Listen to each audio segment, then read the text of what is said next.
नमस्कार, स्वागत आहे तुमचे आमच्या चॅनेलमध्ये। आवाज महामुंबईचा, शोध बातमीचा, कौल मनाचा। चला तर मग आमचे चॅनेल शेअर करा, लाईक करा आणि सबस्क्राइब करा। धन्यवाद। स्वर्गीय गीता मुकुंद पाटील यांचा प्रथम स्मृतिदिन साजरा। पुण्यतिथी म्हणजे एखाद्या व्यक्तीच्या मृत्यूच्या स्मृतीचा दिवस। एखाद्या प्रिय व्यक्तीची पुण्यतिथी म्हणजे त्याच्या निधनाची, त्या दिवसाची आठवण करणे आणि त्यांना श्रद्धांजली अर्पण करणे। एखाद्या व्यक्तीच्या मृत्यूनंतरचा तो वार्षिक दिवस असतो आणि त्याच्या स्मृतीस तो समर्पित असतो। त्या दिवशी कुटुंबीय, मित्रमंडळी आपल्या प्रिय व्यक्तीला आदराने, प्रेमाने श्रद्धांजली अर्पण करतात। त्या व्यक्तीच्या चांगल्या आठवणींना उजाळा देण्याचा आणि त्यांच्या जीवनातील योगदानाचा गौरव करण्याचा तो दिवस असतो। पुण्यतिथी अनेकदा धार्मिक विधी, प्रार्थना किंवा इतर स्मरण करणाऱ्या कार्यक्रमाने साजरी केली जाते। पुण्यतिथी म्हणजे कुटुंबासाठी एक भावनिक असा दिवस असू शकतो, पण त्याचवेळी त्या प्रिय व्यक्तीच्या स्मृतीला उजाळा देण्याचा आणि त्याच्या चांगल्या गोष्टींना आठवण करण्याचा तो दिवस असतो। उरण तालुक्यातील पागोटे गावच्या स्वर्गीय गीता मुकुंद पाटील यांचा मृत्यू दिनांक 21 जून 2024 रोजी झाला।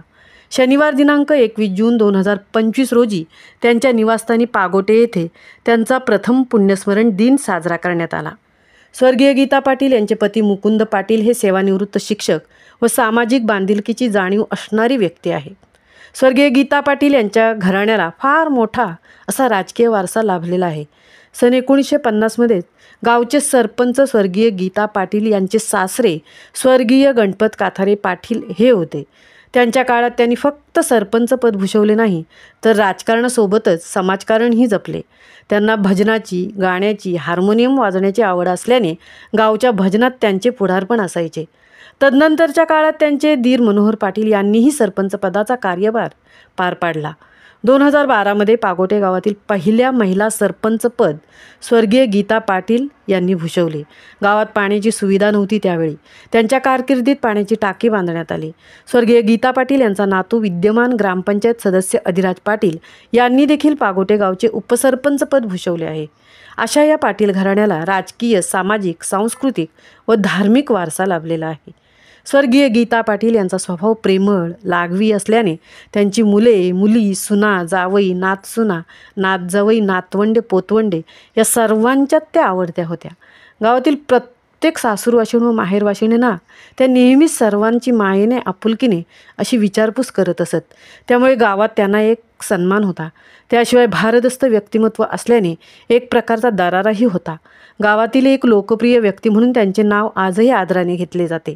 तसेच त्या धार्मिक वृत्तीच्या होत्या, व्रतवैकल्य जपणाऱ्या होत्या। फूल पानाची आवड असल्याने सुवासिनीचं लेणं परिधान करून त्या नेहमीच नीटनेटक्या असायच्या। म्हणून तर त्यांना सुवासिनीचा पवित्र सण वटपौर्णिमा या दिवशी त्या सुवासिनी म्हणून स्वर्गवासी झाल्या। स्वर्गीय गीता पाटील यांच्या पुण्यतिथीनिमित्त श्री गुरुकृपा प्रासादिक भजन मंडळ कोपरगव्हाण यांची भजन सेवा ठेवण्यात आली होती। तसेच सायंकाळी श्री माऊली हरिपाठ मंडळ नवघरपाडा यांचे हरिपाठ ठेवण्यात आले होते। स्वर्गीय गीता पाटील यांचा जीवन प्रवास इतरांना प्रेरणादायी असा होता। त्यामुळे त्यांच्या निधनाने एक पोकळी निर्माण झाली आहे। आजही त्यांचे कुटुंब त्यांच्या पवित्र स्मृतींना आठवून भावुक होत आहे। मरावे परी कीर्ती रूपे उरावे ही उक्ती स्वर्गीय गीता पाटील यांच्यासाठी अगदी योग्य आहे। अशा या स्वर्गीय गीता पाटील यांच्या पवित्र स्मृतींना विनम्र अभिवादन।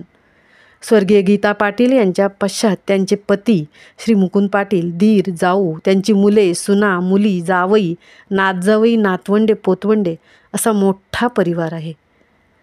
आवाज महामुंबईचा चॅनेलसाठी तृप्ती भोईर, पागोटे, उरण।